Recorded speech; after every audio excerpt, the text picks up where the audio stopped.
వర్షం చినుకులు కురుస్తున్న ఆ రాత్రి ఆకాశం మొత్తం నల్లని మేఘాలతో కమ్ముకుపోయింది. ఆ రోజు అమావాస్య. గాలికి చెట్లు గగ్గోలు పెట్టుకుంటున్నాయి. ఆ చీకట్లో దూరంగా ఒక చిన్న గ్రామం, కడిరిపల్లి. ఆ గ్రామం చివర ఉన్న పాత బావి గురించి చాలా భయంకరమైన కథలు ఉండేవి. జనం చెబుతారు, ఆ బావి దగ్గర అమావాస్య రోజుల్లో ఎవ్వరూ వెళ్లకూడదు. అక్కడ ఓ ఆత్మ తిరుగుతుందట అని. ఆ కథను నమ్మని ముగ్గురు యువకులు, రవి, సురేష్, రమేష్, సాహసం చేయాలని నిర్ణయించుకున్నారు. ఏముంది రా దెయ్యమని? చూద్దాం ఈ రాత్రే అని రవి నవ్వుతూ అన్నాడు. రాత్రి 11 గంటలకు వాళ్లు టార్చ్ లైట్లు, ఫోన్ కెమెరాలు తీసుకుని బయలుదేరారు. బావి దగ్గరికి వెళ్లే మార్గం అతి పాతది, పొదలతో నిండిపోయి గడ్డి చెట్లు కదులుతున్నాయి. ఒక దశలో కుక్కలు భయంకరంగా మురిగాయి. ఏంరా ఇంత సైలెన్స్ అని సురేష్ భయపడుతూ అన్నాడు. చెడు కలల లాంటి వాతావరణం ఉంది, రమేష్ చెప్పాడు. బావి దగ్గరికి చేరుకున్నప్పుడు ఒక చల్లని గాలి వీచింది. వాళ్లు దగ్గరగా వెళ్లగానే నీటిలోంచి ఏదో తెల్లని నీడ పైకి లేస్తున్నట్టు కనిపించింది. మొదట అది పొగలా అనిపించింది. కానీ క్షణం తర్వాత అది ఒక స్త్రీ ఆకారంగా మారింది. పొడవాటి జుట్టు, తెల్లని చీర, నల్ల కళ్ళు, చెమట పట్టించే చిరునవ్వు. ఇక్కడికి ఎవరు వచ్చార్రా నా సమాధిని తవ్వటానికి అంటూ ఒక శబ్దం మారుమ్రోగింది. ముగ్గురి గుండెలు ఒక్కసారిగా కొట్టుకోవడం ఆగిపోయింది. రవి కేకవేశాడు, పరిగెత్తండి. కాని వెనక్కి తిరగగానే దారి కనపడలేదు. పొగతో చుట్టుముట్టింది. దెయ్యం వారి మధ్యలోకి వచ్చింది. ఆమె కళ్ళు రక్తం రంగులో మెరిశాయి. అమావాస్య రాత్రి నాకు సమాధానం చెప్పకపోతే మీరు ఇంక జీవించరే. మరుసటి క్షణంలో రమేష్ అరవటమే విన్నారు. అతని శరీరం బావిలోకి లాగబడ్డది. రమేష్ నీళ్లలోకి లాగబడ్డాక రవి, సురేష్ ఇద్దరూ షాక్లో నిలబడిపోయారు. వాళ్లు కేకలు వేస్తూ రమేష్, రమేష్ అని పిలిచినా సమాధానం లేదు. కేవలం బావి లోపల నుంచి గర్గ్, గర్గ్ అనే భయంకరమైన నీటి శబ్దం మాత్రమే. గాలి ఒక్కసారిగా చల్లబడి చుట్టూ వాతావరణం నిశ్శబ్దంగా మారిపోయింది. సురేష్ చేతిలోని టార్చ్ ఒక్కసారిగా ఆరిపోయింది. రా రా వెళ్దాం ఇక్కడ్నుంచి అని సురేష్ రవిని లాగాడు. కాని రవి మాత్రం రమేష్కి ఏమైందో చూడకపోతే వెళ్లను అని పట్టుబట్టాడు. వాళ్లు బావి దగ్గరికి మళ్లీ నెమ్మదిగా దగ్గరయ్యారు. అప్పుడే బావి లోపలనుంచి ఒక భయంకరమైన మహిళా నవ్వు వినిపించింది. హహహహ, ఇంకో దొరికాడా నా బలి.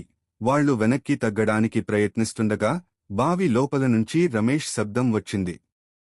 నన్ను రక్షించు రా రవి. నన్ను తీసుకెళ్తుంది. రవి టార్చ్ని బావి లోపలికి వేశాడు. ఓ దేవుడా! బావి నీటిలో రమేష్ తల కనిపిస్తోంది, కాని అతని కళ్ళు తెల్లగా తిరిగిపోయాయి. అతని మెడ చుట్టూ తెల్లని చేతులు కట్టుకుని ఉన్నాయి. ఆ చేతులు ఆ దెయ్యం చేతులే. అప్పుడే ఆ స్త్రీ దెయ్యం బావి లోపలనుంచి పైకి ఎగిరివచ్చి గాల్లో తేలుతూ వారి ముందు నిలబడింది. ఈ బావిలో ఎవరి ప్రాణమూ మిగిలేది లేదు. నేను చనిపోయిన రాత్రి ఇదే అమావాస్య అని అరిచింది. రవి, సురేష్ వెనక్కి తిరిగి పరుగులు పెట్టారు. కాని దారి పొగతో కమ్ముకుపోయింది. ముందు దారిలో చెట్టు కొమ్మలతో ఏదో తగిలి సురేష్ కింద పడిపోయాడు. రవి వెనక్కి తిరిగి చూసేలోపే దెయ్యం సురేష్ పైకెగిరిపడి అతని గొంతును నొక్కేసింది. నన్ను కాపాడు అనడమే చివరి మాట. రవి ఒక్కసారిగా అడవిలోకి దూకి పరిగెత్తాడు. చీకట్లో తడబడుతూ పరిగెత్తుతుండగా వెనకనుంచి కూలిన గాలి లాంటి శబ్దం. ఎక్కడికి పోతావురా? నీ వంతు ఇంకా మిగిలే ఉంది. రవి చివరికి గ్రామం బయట ఉన్న పాత దేవాలయానికి చేరుకున్నాడు. దేవాలయం తలుపు తెరిచి లోపలికి దూకి నిట్టూర్చి పడిపోయాడు. దేవుడా, దయచేయి అని చేతులు జోడించాడు. అప్పుడే పూజారి గారంతటివారు బయటకు వచ్చారు. ఈ సమయానికి ఇక్కడెవరు బిడ్డా అని అడిగాడు. రవి కదలలేక ఏడుస్తూ అన్నాడు. బావి దగ్గర దెయ్యం ఉంది స్వామీ. మా ఫ్రెండ్స్ ఇద్దరినీ తీసుకెళ్ళింది. పూజారి ఒక్కసారిగా ముఖం గంభీరంగా మారింది. ఆ బావి దగ్గర ఎవరినీ పంపొద్దని గ్రామానికి ఎన్నిసార్లు చెప్పాను అన్నాడు. ఆ బావిలో చనిపోయిన సీతమ్మ ఆత్మ ఇప్పటికీ ప్రశాంతంగా లేదు. రవి ఆశ్చర్యపోయాడు. సీతమ్మా? పూజారి కళ్ళు మూసుకుని అన్నాడు. ఇది ఏళ్ల క్రితం జరిగిన దారుణ కథ బిడ్డా. నీకు చెప్పాలి. దేవాలయంలో గాలి చల్లగా వీచింది. దీపం కదిలింది. రవి నిట్టూర్చుకుంటూ పూజారిని చూశాడు. సీతమ్మ ఎవరు స్వామీ? ఎందుకింత దెయ్యంలా మారింది? పూజారి కొద్దిసేపు మౌనంగా నిలబడి మందహాసం చేస్తూ కథ మొదలుపెట్టాడు. ఇది 25 సంవత్సరాల క్రితం జరిగిన సంఘటన బిడ్డా. ఆ కాలంలో ఈ గ్రామం చాలా చిన్నది. సీతమ్మ అనే యువతి ఇక్కడే ఉండేది. అందంగా, మంచితనంతో అందరి మనసు గెలుచుకున్న అమ్మాయి. ఆమె తండ్రి రామయ్య బావి దగ్గర కూలీ పనులు చేసేవాడు. ఒకరోజు గ్రామానికి ఓ కొత్త కాంట్రాక్టర్ వచ్చాడు. పేరు మాధవ్. ఆయనే కొత్త బావి తవ్వించే పనికి సీతమ్మ తండ్రిని తీసుకున్నాడు. మాధవ్ కళ్ళు మొదటి చూపులోనే సీతమ్మ మీద పడిపోయాయి. ఆకర్షణ కోరికగా మారింది. ఒక సాయంత్రం సీతమ్మ నీళ్లు తీసుకెళ్లడానికి బావి దగ్గరికి వచ్చింది. అప్పుడు మాధవ్ ఆమెను వెనుక నుంచి పట్టుకున్నాడు. సీతమ్మ భయంతో కేక వేసింది. కాని చుట్టూ ఎవరూ లేరు. ఆ రాత్రి కూడా అమావాస్య. మాధవ్ ఆమెను బలవంతంగా బావి దగ్గర లాగాడు. సీతమ్మ చివరి వరకు పోరాడింది. ఆమె కేకలు రాత్రి చీకటిలో కలిసిపోయాయి. మాధవ్ ఆమెను బావిలోకి నెట్టేశాడు, జీవంతోనే. మరుసటి ఉదయం రామయ్య ఆ బావి దగ్గర సీతమ్మ చీర ముక్కలు, కంకణాలు చూసి మూర్ఛపోయాడు. సీతమ్మ మృతదేహం బయటపడలేదు. ఆ రోజునుంచి గ్రామంలో విచిత్రమైన ఘటనలు మొదలయ్యాయి. రాత్రిళ్లు ఆ బావి దగ్గర సీతమ్మ నవ్వు వినిపించేది, నీటిలో నుంచి చేతులు బయటికొచ్చేవి. మాధవ్ కొద్ది రోజుల్లోనే పిచ్చివాడై అదే బావి లోపల మృతుడిగా దొరికాడు. ఆ రోజు కూడా అమావాస్య. ఆ తర్వాత ప్రతి అమావాస్య రాత్రి ఆ బావి దగ్గర ఎవరు వెళ్ళినా ఎవరో లాగి నీటిలోకి దించేస్తుందట. పూజారి కథ పూర్తయింది. రవి చెవులు నమ్మలేకపోయాడు. అయితే ఆమె ఆత్మ ఇంకా బావిలోనే ఉందా స్వామీ అని అడిగాడు. పూజారి నెమ్మదిగా తల ఊపాడు. అవును బిడ్డా. ఆమె ఆత్మ ప్రశాంతం కావాలంటే ఆమె ఆఖరి కోరిక నెరవేర్చాలి. రవి అడిగాడు. ఆమె కోరిక ఏమిటి? పూజారి దీపాన్ని పట్టుకుని బావి వైపు చూపిస్తూ అన్నాడు. సీతమ్మకు న్యాయం జరగాలి. ఆమె సమాధి చేయకముందు ఎవరూ ఆమెను విముక్తి చేయలేరు. రవి భయంతో అన్నాడు. అదెలా సాధ్యం స్వామీ? బావిలోకి వెళ్తే నేనూ చనిపోతా. పూజారి కళ్ళు మూసి జపం మొదలుపెట్టాడు. నీవు ఆమె ఆత్మ ముందు నిలబడగలిగితేనే ఈ గ్రామం రక్షితం అవుతుంది. ఆ మాటలు విన్న రవి చేతులు వణికాయి. కాని స్నేహితులను గుర్తుచేసుకుని నిర్ణయం తీసుకున్నాడు. సీతమ్మను ప్రశాంతం చేయాలి. అతడు ఉదయం కాంతి వచ్చేలోపు బావి దగ్గరికి వెళ్లడానికి సిద్ధమయ్యాడు. పూజారి చేతిలో తాళి పూలమాలతో కూడిన పవిత్ర జపమాల ఇచ్చాడు. ఇది నీకు రక్షణగా ఉంటుంది బిడ్డా. కానీ జాగ్రత్తగా ఉండు. ఆమె ఆత్మ నీ మనసులోకి ప్రవేశించవచ్చు. రవి చేతులు వణుకుతూ ఆ జపమాల తీసుకున్నాడు. ఆ రాత్రి చివరి చీకటి కమ్ముకుంటున్నప్పుడు అతడు మళ్లీ ఆ అమావాస్య బావి దగ్గరికి అడుగుపెట్టాడు. ఉదయం ఇంకా రాలేదు.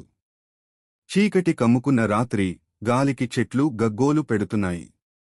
రవి చేతిలో పూజారి ఇచ్చిన జపమాల, తలలో భయం, గుండెల్లో ధైర్యం. అతడు ఒక్కో అడుగు వేస్తూ బావి దగ్గరికి చేరుకున్నాడు. బావి నీరు నల్లగా మెరిసింది. దాని చుట్టూ పొగ తిరుగుతోంది. అక్కడే రమేష్ ఫోన్ నేలపై పడి ఉంది. దానిని ఎత్తుకోగానే స్క్రీన్ ఒక్కసారిగా వెలిగింది. అమావాస్య, నా బలి అనే శబ్దం దానినుంచి వినిపించింది. రవి భయంతో వెనక్కి తగ్గాడు, కాని వెంటనే తాళి జపమాల గట్టిగా పట్టుకున్నాడు. దేవుడా, నువ్వు నాతో ఉన్నావు కదా అని తనలోనే అన్నాడు. అప్పుడే బావి నీరు బుడగలతో ఉప్పొంగింది. నీటిలోంచి తెల్లని చేయి బయటకు వచ్చింది. రవి వెనక్కి దూకాడు. నీటి పొరల మధ్యనుంచి ఆ సీతమ్మ దెయ్యం మెల్లగా పైకి లేస్తోంది. తెల్లని చీర, జుట్టు చెంపలపై అంటుకుని ఉంది. కళ్ళు ఎర్రగా మెరుస్తున్నాయి. ఎందుకు మళ్ళీ వచ్చావురా?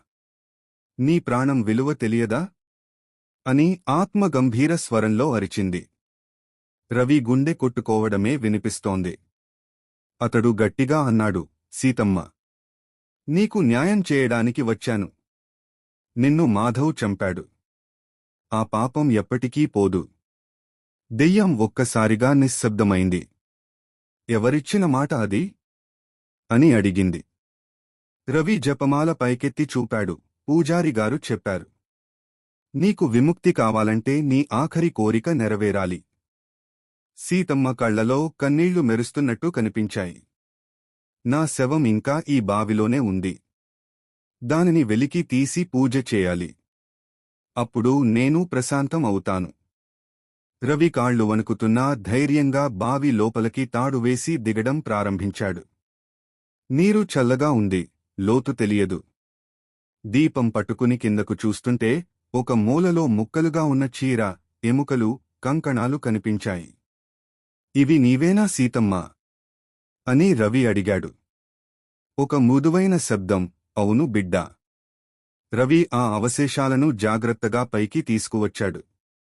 భూమిపై ఉంచిన వెంటనే గాలి ఒక్కసారిగా వీచింది. దెయ్యం కళ్ళు మళ్లీ ఎర్రగా మెరిశాయి. నన్ను మాధవ్ చంపాడు. కాని నా ఆత్మ ప్రశాంతం అవ్వడానికి అతని రక్తం కావాలి. రవి దిగ్భ్రాంతితో, అతను ఇప్పటికే చనిపోయాడు అన్నాడు. దెయ్యం నవ్వింది. అతని ఆత్మ ఇంకా ఈ బావిలోనే తిరుగుతోంది. నన్ను బంధించినది అతడే. అప్పుడే బావి లోపలనుంచి మాధవ్ యొక్క నల్లని నీడ బయటికి వచ్చింది. వికృతమైన ముఖం, కళ్లలో భయంకరమైన అగ్ని. నిన్ను విడిచిపెట్టను సీతమ్మ. నువ్వు నాతో చావాలి అని కేకేసింది. రవి జపమాల గట్టిగా పట్టుకుని మంత్రం చదివాడు. ఓం నమో నారాయణాయ. ఓం శాంతి శాంతి. జపమాల నుంచి వెలుగు వెలిగింది. ఆ వెలుగు బావి చుట్టూ చుట్టుకుంది. మాధవ్ నీడ కూలిపోయింది. సీతమ్మ ఆత్మ కళ్ళు మూసుకుంది. ధన్యవాదాలు బిడ్డా. ఇప్పుడు నేను ప్రశాంతంగా వెళ్తున్నాను అని ఆమె మెల్లగా ఆకాశంలో కరిగిపోయింది. గాలి మెల్లగా ఆగిపోయింది. బావి నీరు ప్రశాంతమైంది.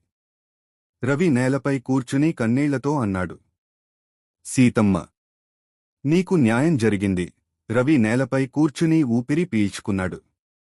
ఆకాశంలో ఉదయపు మొదటి కాంతి తడుక్కుమంది. అమావాస్య చీకటి చివరికి ముగిసినట్టే అనిపించింది. బావి నీరు ప్రశాంతంగా ఉంది. చుట్టూ ఎక్కడా భయంకరమైన శబ్దం లేదు. రవి మెల్లగా లేచి సీతమ్మ అవశేషాలకు నమస్కారం చేశాడు. నీ ఆత్మకు శాంతి చేకూరుగాక అని నిట్టూర్చి గ్రామం వైపు నడిచాడు. గ్రామం చేరుకునేలోపు పూజారి దేవాలయం బయట ఎదురు చూస్తున్నాడు. రవి కళ్లలో అలసట, భయం, కాని ఒక తృప్తి ఉంది.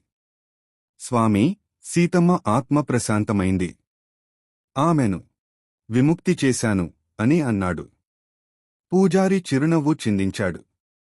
దేవుడు నీకు ఆశీర్వదించుగాక బిడ్డా. గ్రామం ఇక మళ్లీ ఆత్మల బాధ చూడదు. రవి తల ఊపి ఇంటికి వెళ్లాడు.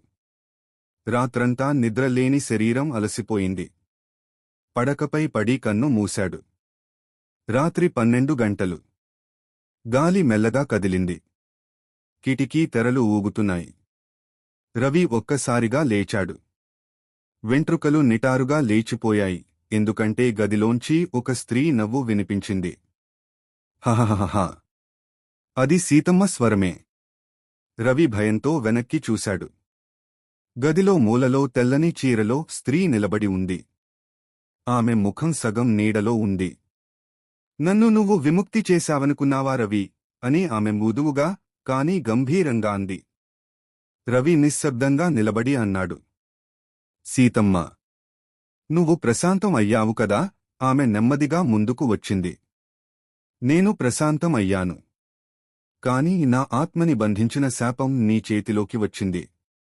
రవి తడబడిపోయాడు. ఏమంటావు? ఆ జపమాల, అది నన్ను బంధించలేదు రవి. ఇప్పుడు అది నిన్ను బంధించింది అని చెప్పగానే గాలి ఒక్కసారిగా ఉప్పొంగింది. రవి చేతిలో ఉన్న జపమాల వెలుగుతూ నల్ల పొగగా మారి అతని మెడ చుట్టూ చుట్టుకుంది. ఆ పొగలోంచి సీతమ్మ కళ్ళు ఎర్రగా వెలిగాయి. ఇప్పుడు ప్రతి అమావాస్య నిన్ను నేనే పిలుస్తాను రవి. రవి కేక వేశాడు, లేదు ఓ. ఆ స్వరం గ్రామం మొత్తం మారుమ్రోగింది. తరువాతి రోజు ఉదయం గ్రామస్థులు రవి ఇంటి తలుపు తెరిచి చూడగానే అతను నేలపై కూర్చుని ఉంది, కళ్ళు తెల్లగా తిరిగి, చేతిలో ఆ జపమాల. పూజారి ఆ దృశ్యం చూసి జడుసుకున్నాడు. ఇది ముగియదు. ప్రతి అమావాస్య కొత్త బలి కోరుతుంది అని నిట్టూర్చాడు. గ్రామంలో సూర్యుడు అస్తమించడానికి సిద్ధమవుతున్నాడు. ఆ రోజు మళ్లీ అమావాస్య. గత నెలలో జరిగిన రవి మరణం గురించి ఇప్పటికీ గ్రామం మొత్తం భయంతో నిండిపోయింది. ఎవరూ ఆ రాత్రి బయటికి రావడం లేదు. పూజారిగారు దేవాలయం తలుపులు మూసి దీపం వెలిగించి జపం మొదలుపెట్టాడు. ఓం శాంతి, ఓం శాంతి. ఆ సమయంలో గాలి ఒక్కసారిగా ఆగిపోయింది. దీపం మెల్లగా ఆరిపోయింది. పూజారి కళ్ళు తెరిచి చూశాడు. దేవాలయపు గోడపై రవి నీడ.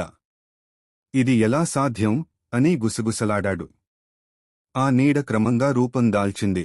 రవి నిలబడి ఉన్నాడు, కాని అతని కళ్ళు తెల్లగా మెరుస్తున్నాయి. రవి బిడ్డా,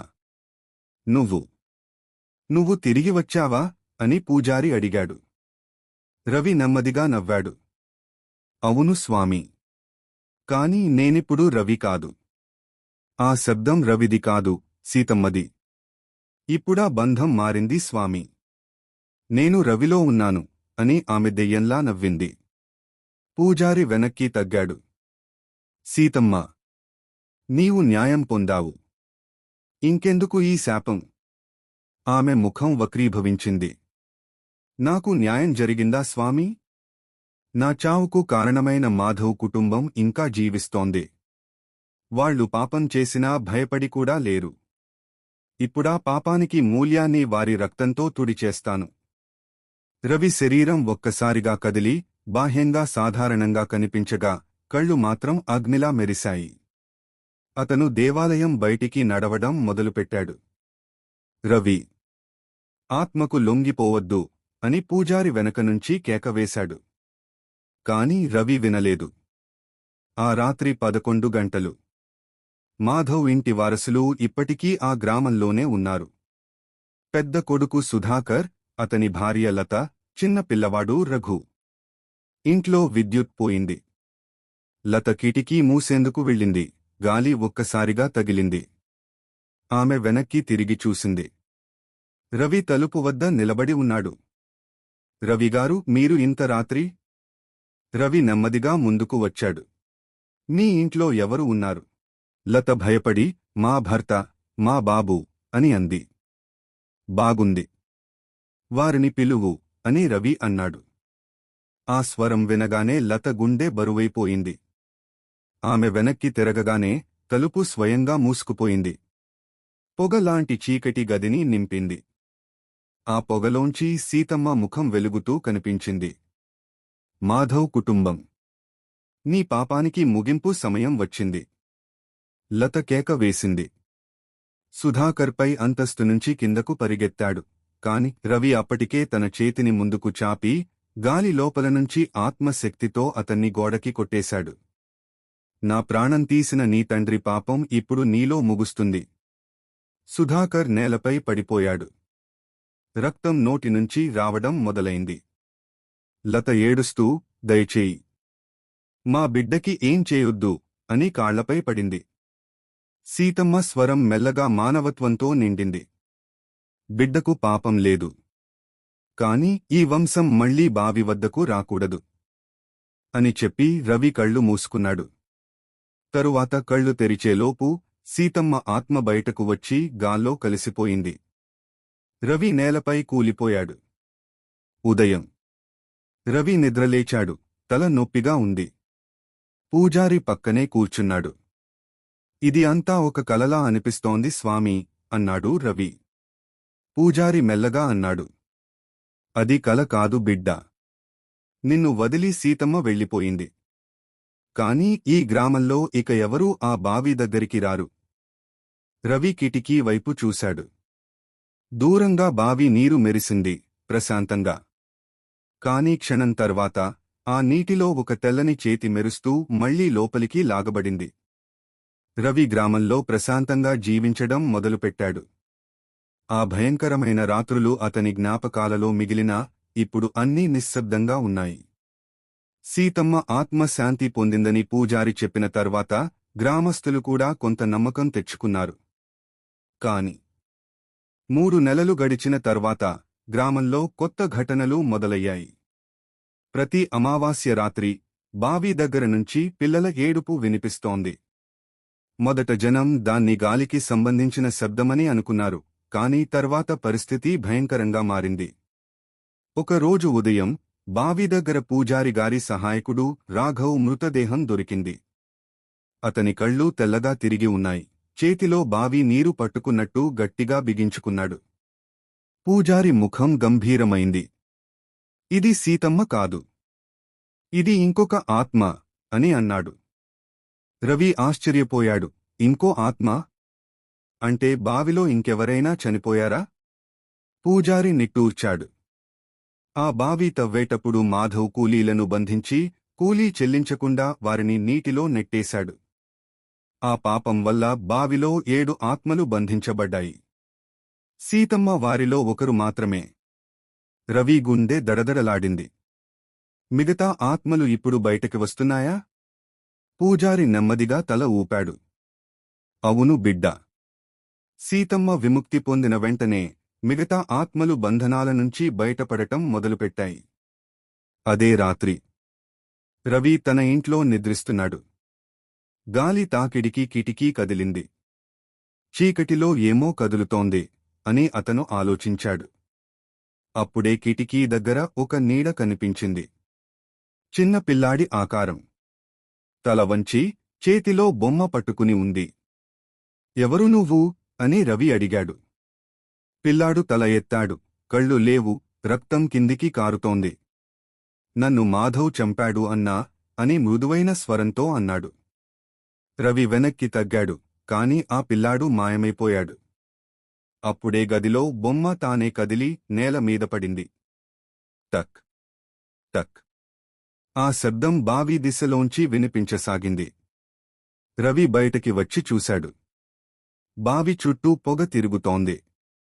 నీటిలో మెల్లగా 7 కాంతులు వెలుగుతున్నాయి. ఇది ఏం జరుగుతోంది అని రవి ఆందోళనతో అరిచాడు.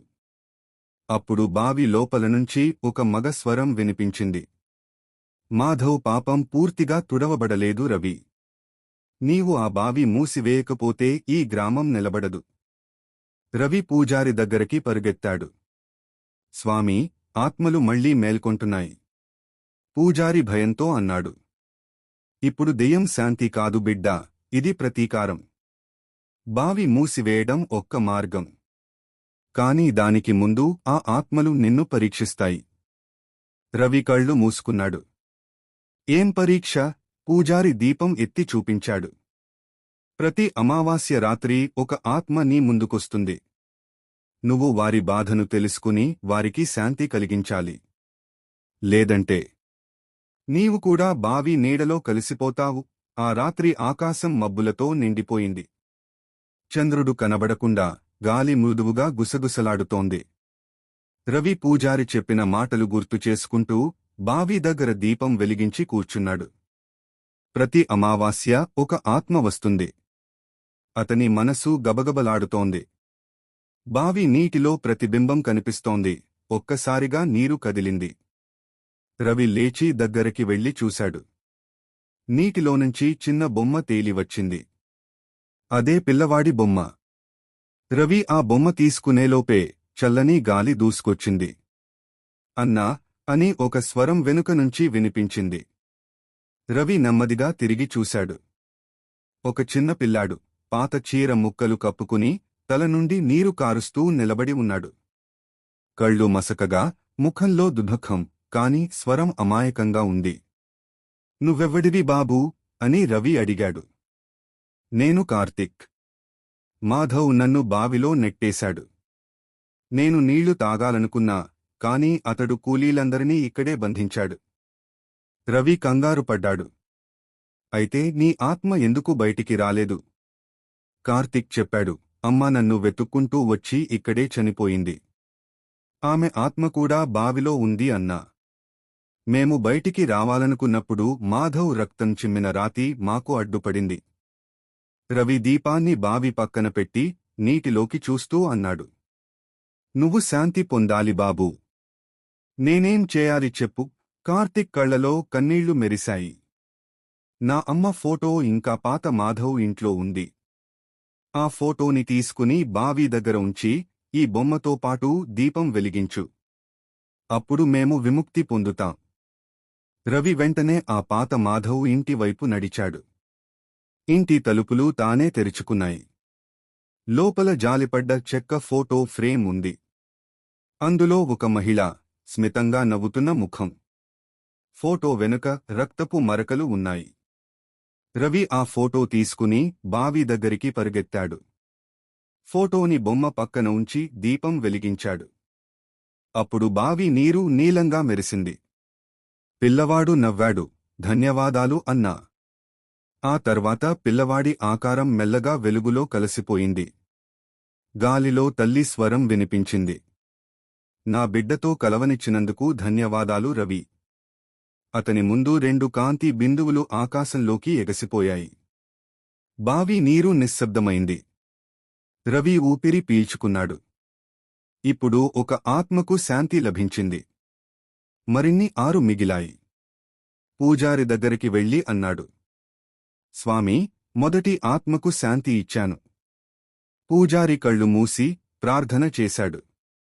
చాలా మంచిది బిడ్డా. కాని జాగ్రత్తగా ఉండు. తదుపరి ఆత్మ అమావాస్యలో వస్తుంది. ఆమె పగ ఎవరినీ క్షమించదు. ఆమె మాధవ్ భార్య. ఆమె మరణం వెనుక రహస్యం చాలా లోతుగా ఉంది. రవి బావి దగ్గర వెళ్తున్నాడు. చీకటి పూర్తిగా కమ్ముకున్నది. గాలి చెట్లను ఊగుతోంది. చెత్తలలో చెరగని శబ్దాలు వస్తున్నాయి. తరువాతి ఆత్మ మాధవ్ భార్య అని పూజారి రాత్రి చెప్పాడు. ఆత్మ పేరు లతారాణి. వీటిని తాకిన ప్రతి అమావాస్య రాత్రి ఆమె తన పగను చూర్ణం చేయడానికి బయటకి వస్తుంది. బావి దగ్గర రవి దగ్గర చేరగా ఒక్కసారిగా నీటిలో పొగ మేల్కొంది. దీంతోనే ఆ చీకటిలో ఒక మహిళా రూపం తేలింది. తెల్ల చీరలో, వలయం కళ్లలో, దానిలో నుండి కోపం మెరుస్తుంది. ఎవరు నువ్వు? అని రవి అడిగాడు. నేను లతారాణి. నా భర్త మాధవ్ నన్ను, మా కుటుంబాన్ని వంచి చంపాడు. నా ప్రాణం, నా గృహం, నా భవిష్యత్తు అన్నీ నాశనమయ్యాయి అని ఆత్మ అరిచింది. రవి కొంచెం వెనక్కి తగ్గాడు. నా సహాయం కావాలా? అని అడిగాడు. హాహాహా. నీకు సహాయం అంటే ఏమిటి? నీ ఊపిరి కూడా నన్ను ఆపలేదు అని ఆమె అంది. అప్పుడే బావి నీరు గాలిలాగా కదిలింది. రవి జపమాల తలుపు దగ్గర కట్టుకున్నాడు. దీపం వెలిగింది. లతారాణి, నీ బాధను తెలుసుకున్నా. కాని పూర్వము నుండి చనిపోయిన నిర్దోషులపై కోపం చూపడం సరియాదు. నీ కోపాన్ని రక్తం కదిలించడం మానించవచ్చు. ఆత్మ చిరునవ్వు చూపుతూ, ఎలా? అని అడిగింది. రవి చెప్పాడు. పూర్వపు పాపాలు బయట వెలికి వస్తే, న్యాయం జరిపితే నీ ఆత్మ శాంతి పొందుతుంది. లతారాణి కొంచెం వెనక్కి తగ్గి నీరు రోడ్లుగా ద్రవించిందని అనిపించింది. మాధవ్ కూలీలు, కుటుంబం. వాళ్లందరినీ బయటకు తేవాలి. ఎవరూ ఇక్కడ ఎందుకు చనిపోతున్నారో తెలుసుకోవాలి. రవి అడిగాడు. ఇది నీవు మళ్లీ నన్ను క్షమించావా అంటే? ఆత్మ నవ్వుతూ, ఇప్పుడు మేము సహకరిస్తాం. మిగతా ఆత్మలకు దారి చూపించాలి. కాని జాగ్రత్తగా ఉండాలి. ప్రతి అమావాస్య కొత్త శక్తి తెస్తుంది. తన మాటలు ముగియగానే లతారాణి ఆత్మ మెల్లగా ఆకాశంలోకి వెళ్ళిపోయింది. బావి చుట్టూ పొగ మెల్లగా మాయమైంది. రవి ఊపిరి పీల్చి పూజారి దగ్గరకు వెళ్ళాడు. మొదటి ఆత్మకు శాంతి ఇచ్చాను, రెండవది కూడా. పూజారి నవ్వుతూ, మంచి పని బిడ్డా. కాని ఇంకా 4 ఆత్మలు మిగిలాయి. వీటిని శాంతిపరచడం కాదు. ప్రతి ఒక్కరికి ప్రత్యేక రహస్యాలు, కోపం ఉన్నాయి. రవి తల ఊపాడు. అయితే ప్రతి అమావాస్య రాత్రి నేను బావి దగ్గర ఉండాలి? పూజారి ధైర్యంగా చెప్పాడు. అవును. ఇది నీ భూమి, ఈ గ్రామం కోసం నీవు తప్పక సమాధి ఇవ్వాలి. రవి గుండె కొట్టుకుంటూ ఆలోచించాడు. ఇప్పుడు నిజంగా భయంకరమైనది మొదలైంది. రాత్రి మళ్లీ అమావాస్యలోకి మారింది. గాలి ఆగిపోయి చీకటి బావి చుట్టూ మెల్లగా మోగుతోంది. రవి చేతిలో పూజారి ఇచ్చిన జపమాల, దీపం మరియు ధైర్యం పట్టుకుని బావి దగ్గరకు చేరాడు. మిగిలిన 3 ఆత్మలు ఇప్పుడు బయటకు రావాలి అని రవి తలనిప్పాడు. అప్పుడే బావి లోపలనుంచి గుండె కొట్టే శబ్దం వినిపించింది. మొదటి ఆత్మ, రమేష్, తన గత శిక్షణను గుర్తుచేసుకున్నట్టు నిలిచింది. నాకు న్యాయం ఇవ్వవలసి ఉంది అని అరిచాడు. రవి జపమాల తీయగానే రమేష్ ఆత్మ మెల్లగా ద్రవించడం మొదలుపెట్టింది. ధన్యవాదాలు రవి. ఇప్పుడు నేను వెళ్ళగలను అని చుక్కలు మెరిశాయి. తరువాత కార్తిక్ పిల్లవాడు బయటకు వచ్చి తన తల్లి ఆత్మతో కలిసిపోయాడు. రవి వాటిని పక్కన ఉంచి ఫోటో మరియు దీపం కలిపి ఉంచాడు. ఇప్పుడు మీరు ప్రశాంతంగా ఉన్నారు అని చెప్పాడు. పిల్లవాడు నవ్వి, ఇంకోసారి మేము భయంకరంగా ఉండము అని గాలిలో కలిసిపోయాడు. తరువాత మిగిలిన 3 ఆత్మలు, లతారాణి, మాధవ్ భార్య మరియు మాధవ్ కూలీలు, ఒక్కోసారి రవి ఎదురుగా వచ్చి తన కోపం, బాధ, అసమాధానం చెప్పాయి. రవి జాగ్రత్తగా ప్రతి ఆత్మకు వీలు ఇచ్చాడు. బావి లోపల ప్రతి శబ్దాన్ని వినిపించి ఆత్మల కోపాన్ని రక్తం కదిలించకుండా న్యాయం చేకూర్చుతూ చివరికి వారికి శాంతి కల్పించాడు. చివరకు బావి నీటిలో ఒక్కసారిగా నిశ్శబ్దం నింపింది. రవి ఊపిరి పీల్చాడు. భయంకరమైన శబ్దాలు ఆగిపోయాయి. చీకటి తక్కువగా తగ్గింది. పూజారి దగ్గరికి వెళ్ళి, స్వామీ, ఇప్పుడు అన్ని ఆత్మలకు శాంతి దొరికిందా అని అడిగాడు. పూజారి దీపం వెలిగించి, అవును బిడ్డా. కానీ జాగ్రత్తగా ఉండు. బావి శాపం మొత్తం తొలగించబడలేదు. ఇది ఎప్పుడూ నిశ్శబ్దంగా ఉండదు. ప్రతి అమావాస్య కొత్త శక్తి తెస్తుంది అని గంభీరంగా అన్నాడు. రవి ఆ రోజు మొదటిసారి నిజంగా ఊపిరి పీల్చాడు. తన హృదయం ఇంకా కదులుతూ ఉంది. కాని ఇప్పుడు అతను తెలుసుకున్నాడు. భయం ఎదుర్కోవడం ధైర్యం, మరియు ధైర్యం ద్వారా న్యాయం సాధ్యం అవుతుంది. చివరి చూపులో బావి దగ్గర పొగ మెల్లగా ఊగుతూ చిన్న తెల్లటి కాంతి కనిపించింది. రవి గుండె కొట్టుకుంటూ మరలా తిరిగి చూడలేదు. ఈ కథ ఇంతటితో ముగుస్తుంది. ఈ వీడియో మీకు నచ్చినట్లయితే మన ఛానల్ను సబ్స్క్రైబ్ చేయండి.